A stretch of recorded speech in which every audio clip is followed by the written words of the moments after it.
বদরুদ্দীন ওমর সেই রাজনীতিকে আরো এগিয়ে নিয়ে গেছেন এবং সমাজ বিপ্লবের রাজনীতিতে পরিণত করেছেন।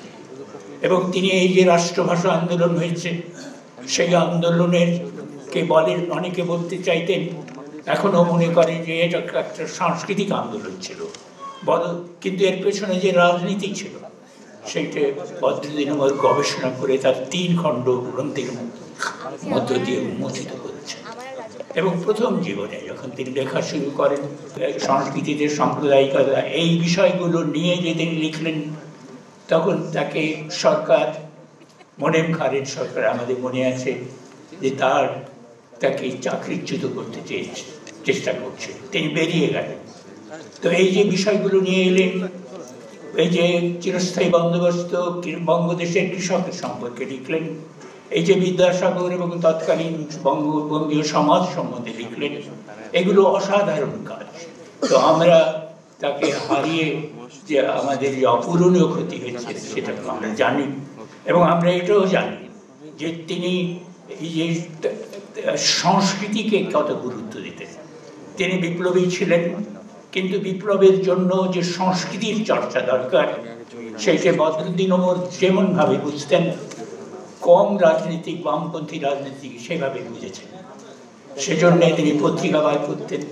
আমার মনে আছে যে নয়া পদধ্বনি নামে যিনি সাপ্তাহিক পত্রিকা বের করলেন, সেই পত্রিকা একটা পুঁজি ছাড়া এই পত্রিকা বেরোলো।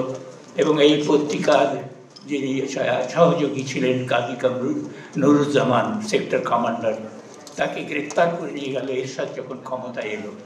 তো কিন্তু সেই পত্রিকার মধ্যে সংস্কৃতির কথা ছিল। এবং আমার মনে হতো যে যখন তিনি গণশক্তি বের করলেন, তখন সেই গণশক্তিতে সেই সংস্কৃতির ব্যাপারটাকে গুরুত্ব দেওয়া হতো না। একথা আমি ওমর ভাইকে বলেছিও। এবং কিন্তু আমার ধারণা ছিল যে তিনি এর সাথে বেশি দূর থাকতে পারবেন না। হ্যাঁ, ঠিক আছে যে আন্দোলনের কথা বলতে হবে, সংগ্রামের কথা বলতে হবে, কিন্তু উপরকাঠামোতে যে বিরাট প্রতিক্রিয়াশীলতা চলছে, যে প্রতিক্রিয়াশীলতা প্রতিনিয়ত মানুষকে আবদ্ধ করছে, আক্রমণ করছে, এবং যার মধ্যে আমরা মানুষ বসবাস করছে, তারও যে মোকাবেলা করা দরকার, গণশক্তি সে কাজটা করতো না।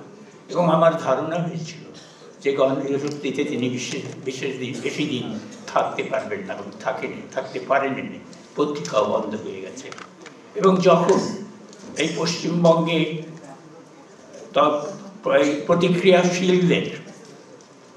প্রতিক্রিয়াশীলদের ভাবমূর্তি ভাঙার জন্য তাদের প্রস্তর মূর্তিগুলোকে ভাঙার আন্দোলন শুরু হলো, ওমর ভাই তখন বিরোধিতা করেছিলেন। আর বিরোধিতা করে সেই পত্রিকাতে সেগুলো ছাপেননি। আমরা জানি, আমরা এও জানি যে তিনি মানুষ হিসেবে, এই যে তার রাজনৈতিক চরিত্র, জ্ঞানের চরিত্র বলছি, মানুষ হিসেবে বদরুদ্দীন ওমর অসাধারণ ছিলেন। এবং মানবিক গুণে তার কম মানুষের মধ্যে আমি দেখেছি। তার স্মৃতিশক্তি যে অসাধারণ সেটা আমরা জানি। তার সেই স্মৃতিশক্তি দিয়ে তিনি পুঙ্খানুপুঙ্খ অতীতকে স্মরণ করতে পারতেন। এবং সেই জন্যই তিনি যখন পত্রিকা বার করলেন, মাসিক পত্রিকা, তার নাম দিলেন সংস্কৃতি। এবং এই সাংস্কৃতিক কাজগুলোর যে জরুরি সেইটা বুঝতেন।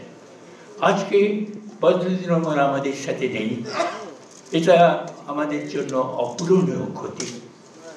আমাদের জন্য এর পূরণ হবার নয়। কিন্তু এই ধরনের মানুষ সম্পর্কে, বদরুদ্দীন ওমরদের সম্পর্কে এই যে সত্য যে তাদের মৃত্যু যত না সত্য, তাদের জীবন তার চাইতে অধিক সত্য। তিনি যে ছিলেন, এই যে অনেক বড় কথা, তিনি আজকে চলে গেছেন তার তুলনায়। চলে যাওয়াতে আমরা মর্মাহত হয়েছি, শোকান্বিত হয়েছি, ক্ষতিগ্রস্ত হয়েছি। কিন্তু তিনি যে আমাদের সঙ্গে ছিলেন, সে তার দ্বারাও যে আমাদের যে ঋণ তার কাছে, সেটা অপরিশোধ্য। এবং এইটাই বলতে হবে যে তিনি চলে যাওয়ার পরেও তিনি থাকবেন, কেবল স্মৃতিতে থাকবেন না, তিনি থাকবেন ঐতিহ্য হিসেবে, তিনি থাকবেন তার কাজের মধ্য দিয়ে। যে কাজগুলো তিনি রেখে গেছেন, তিনি কেবল লেখার কাজ, সাহিত্যিক কাজ, কেবল যদি তিনি তার গ্রন্থগুলো চিন্তা করি তাহলেও সেগুলো তো অসাধারণ কাজ।